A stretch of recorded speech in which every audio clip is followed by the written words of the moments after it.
At Fairmont Crest, nothing is as perfect as it seems. Behind the golden gates of the Dupree dynasty lies a secret buried for decades, a hidden child, a stolen legacy, and a betrayal powerful enough to destroy everything. When Eva Thomas steps into Nicole's world as a loyal assistant, she isn't searching for opportunity, she's searching for revenge. But what happens when the truth she uncovers threatens to shatter not only Anita Dupree's empire, but her own sense of identity? Stay tuned, because this story isn't about wealth or fame, it's about the price of silence, the weight of lies, and the storm that's about to consume them all. Since the day Eva stepped into Nicole's office, no one in Fairmont Crest knew she carried a storm inside her. The calm expression, the soft-spoken tone, the humble posture, everything about her was a disguise for the fire that had been burning for decades. Behind that serene face was a legacy of betrayal, shame, and a promise unfulfilled. Her mother, Leslie Thomas, once sang beside Anita Dupree on glittering stages before being erased from every record, every album cover, every whisper of fame. When Leslie died, she left Eva a small box filled with old letters, audio tapes, and a single message that would haunt her forever: justice doesn't die, it only sleeps.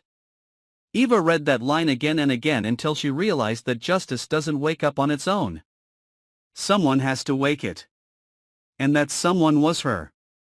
When Nicole Dupree hired Eva as her assistant, everything seemed too perfect to be coincidence. Nicole's reputation as a poised, flawless woman preceded her. Every gesture was measured, every word chosen for effect, never emotion. Eva mirrored that discipline, mimicking Nicole's elegance and rhythm until she became invisible in plain sight. While Nicole busied herself with charity galas and mental health conferences, Eva was learning the architecture of power.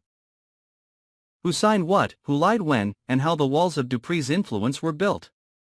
She stayed late after everyone left, supposedly to adjust schedules, but in truth she was scanning documents, capturing electronic signatures, downloading sealed archives. She wasn't chasing money or recognition. She was chasing proof that her mother had mattered, that Leslie's voice hadn't been a shadow behind Anita's spotlight but the true soul of their music. The day Eva found the 1992 contract, her hands trembled with triumph. In that document, Anita Dupree, then at the height of her career, had promised to pay Leslie 10% of the royalties from their joint album. Yet on the final page, a red-stamped addendum voided Leslie's rights entirely, citing voluntary withdrawal. Eva knew it was a lie. Her mother never withdrew, she was silenced. And Leslie's accidental car crash not long after had always felt too convenient to be coincidence. Now, with this proof, Eva saw her path clear. She would make Anita face her ghosts, and she would use Nicole to do it. When Eva placed the contract on Nicole's desk, it wasn't an act of honesty, it was an act of psychological warfare. Nicole read each line, her expression tightening with every word. When her eyes met Eva's, there was no accusation, only confusion and a quiet dread.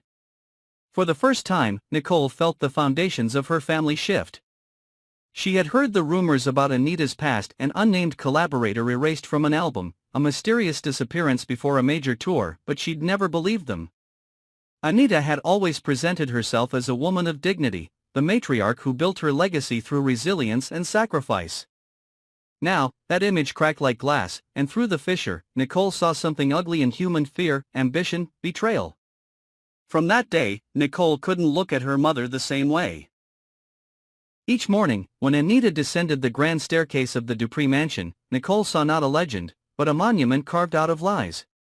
She tried to maintain her composure, but silence began to replace warmth. Anita, sharp as ever, sensed it, the subtle withdrawal, the faint hesitation. What she didn't sense was the reason. She didn't know that the ghost of Leslie Thomas had returned in the form of a young woman now sitting a few feet away from her daughter's office. Eva watched their distance grow, savoring it like a slow-burning flame. She didn't have to confront Anita directly, the Duprees would destroy each other from the inside. But her plan required precision. Danny Dupree, Nicole's sister, was more unpredictable, impulsive, suspicious, driven by emotion rather than reason. Danny began noticing the small oddities around Eva: missing files, changed passwords, inconsistencies in her stories. She started following Eva, quietly gathering information, trying to unmask her. Eva realized she couldn't eliminate Danny, so she chose to manipulate her instead. She dropped hints, half-truths about Anita's dealings, fragments of financial records, just enough to make Danny believe she had found an ally. Danny, hungry to expose her mother's hypocrisy, became Eva's unwitting weapon.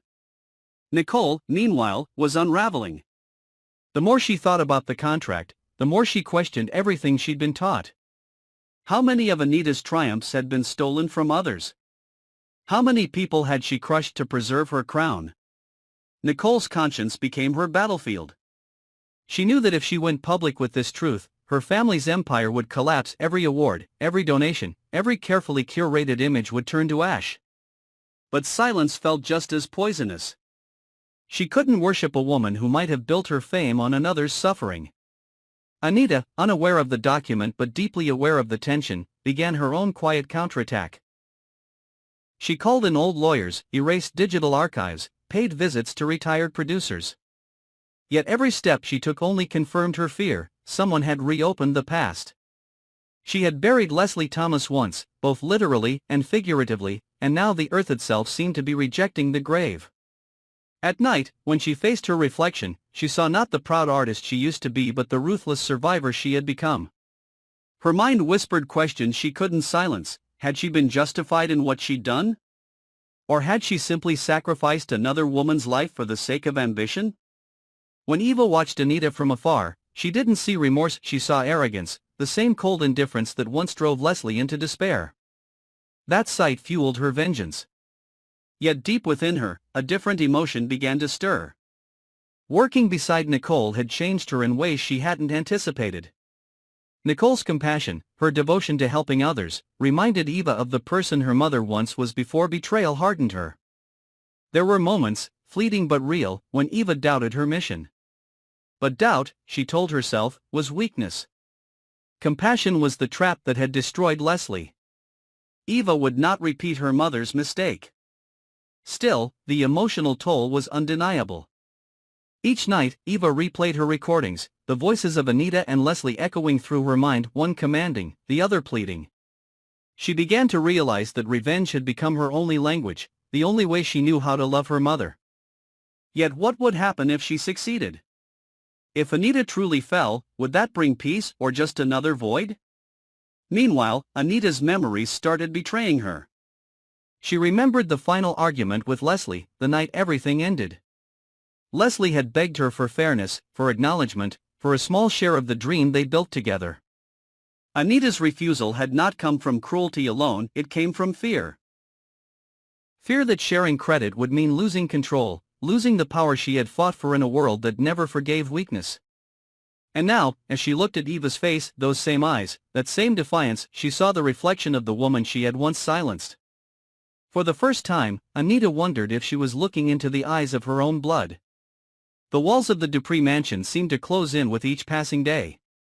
Danny and Nicole grew distant, Anita grew paranoid, and Eva, the quiet storm, stood in the center, orchestrating chaos that now threatened to consume her as well. She had wanted justice, but what she had created was contagion, one that infected everyone who touched it. Would Anita confess and free herself from the burden of the past? Would Nicole dare to expose the truth, knowing it would destroy the very foundation of her life? And when the storm finally cleared, would Eva still recognize the person she had become, or would she see only another Dupree staring back at her from the mirror? No one knew. But ever since that contract was opened, the Dupree dynasty was no longer a symbol of perfection, it had become a tragedy wrapped in gold, a story of women bound by blood, ambition, and secrets too dark to stay buried. Beyond the gates of Fairmont Crest, the music of their legacy no longer sang of triumph, it trembled with the echoes of guilt, betrayal, and the haunting question of whether justice, once awakened, can ever truly rest again. And as the storm within Fairmont Crest reaches its breaking point, the glittering image of the Dupree family begins to crack beyond repair. The truth that Eva has spent her life chasing no longer feels like justice, it feels like poison spreading through every life it touches. Nicole, once the voice of calm reason, now stands at a moral crossroads. She knows that exposing her mother's betrayal will destroy the family's name forever, yet remaining silent makes her complicit in the same corruption she's spent her career condemning. Her reflection no longer comforts her. Each time she looks in the mirror, she sees a daughter torn between loyalty and truth, love and shame. Anita, meanwhile, becomes a shadow of the woman she once was. The powerful matriarch who commanded every stage now walks through her mansion as if haunted by the ghosts of her own ambition. Every corner reminds her of Leslie Thomas, the woman she wronged, the friend she silenced, perhaps the sister she envied, perhaps more. But what truly terrifies Anita is the growing realization that Eva might be her blood, the living embodiment of everything she tried to bury. Every time their eyes meet, she feels her lies tightening like a noose. The one secret that could end her career, her legacy, her peace, is breathing right in front of her, and she cannot look away. Eva should feel victorious. She has torn open the past, forced the mighty Duprees to face the truth. But victory tastes bitter. The more she watches them unravel, the more she questions her purpose. She thought she was avenging her mother, but now she wonders if she's becoming Anita, calculating, cold, willing to destroy others for a cause she can no longer define. In her quietest moments, when she hears Leslie's old recordings playing softly through her headphones, Eva feels the weight of her choices pressing against her chest. Her mother wanted justice, not vengeance. But in the pursuit of one, Eva may have lost sight of both. The Dupree mansion becomes a silent battlefield, every glance, every pause, every unspoken word carrying the weight of decades. Danny, once the family's rebellious spirit, now sees the cracks widening and realizes that the enemy might not be outside the gates but within them.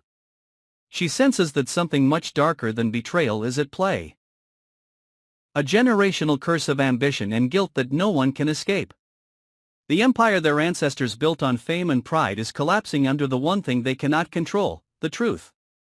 Outside, the world still sees the Duprees as icons, charitable, glamorous, untouchable. But within those golden walls, the air is heavy with regret and suspicion.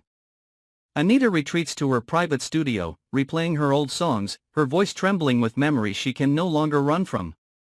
Nicole isolates herself from her husband, her friends, her work, unable to face the whispers that are starting to circle in the media. And Eva, the woman who started it all, finds herself staring at the family estate from a distance, wondering if she has set fire to a house she secretly wanted to belong to. Nothing at Fairmont Crest will ever be the same. The contract that started as a piece of paper has become a weapon, and every signature on it bleeds a little more truth. Whether Anita confesses, whether Nicole forgives, or whether Eva walks away, one thing is certain: the gates that once protected their secrets can no longer hold them back. The world is watching, and the price of revelation will be higher than any of them ever imagined. Because in the end, justice is never clean.